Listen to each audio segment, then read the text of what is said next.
Increase the Peace reaches out to local teens, the age of missing information, and kids are rewarded for their knowledge of geography. Today on Between the Lines.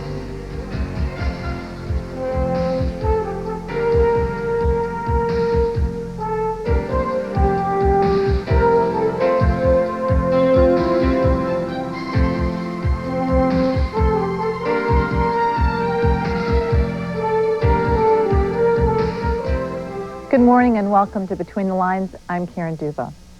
The surge of violence among teenagers in cities across the U.S. is evident in the numbers. Over 100% more 15 to 19-year-olds were murdered in 1991 than in 1985. And more than twice as many in this age group were arrested for murder.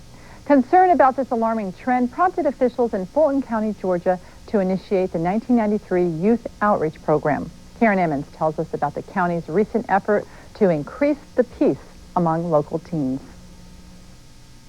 Stop the violence, increase the peace. That was the cry of Metro Atlanta kids, celebrities, and Fulton County officials who gathered recently for a rally at the Georgia Dome. At a news conference held before the rally, Fulton County Commission Chairman Michael Lomax stressed the urgency of the initiative's goal of curbing violent crimes committed by and against Georgia's teens. To all of you, this is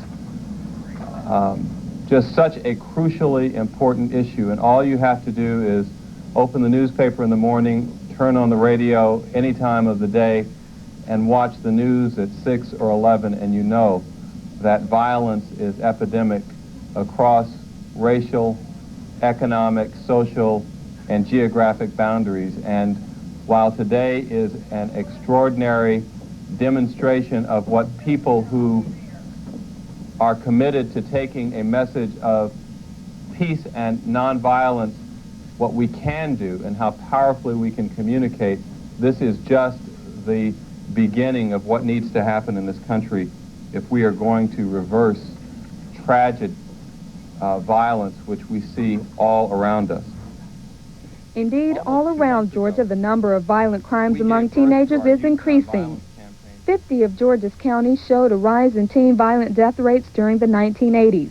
The rate of violent deaths for 15 to 19-year-olds in the state rose from 71 per 100,000 in 1981 through 1985 to 79 per 100,000 in 1986 through 1990.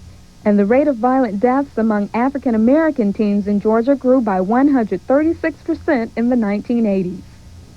It's to the point right now that young people feel the need to have a weapon. And I think it's a systemic problem. I don't think that it's just a problem that we can say is a local problem. It's nationwide. When you find young people 15 and 16 years old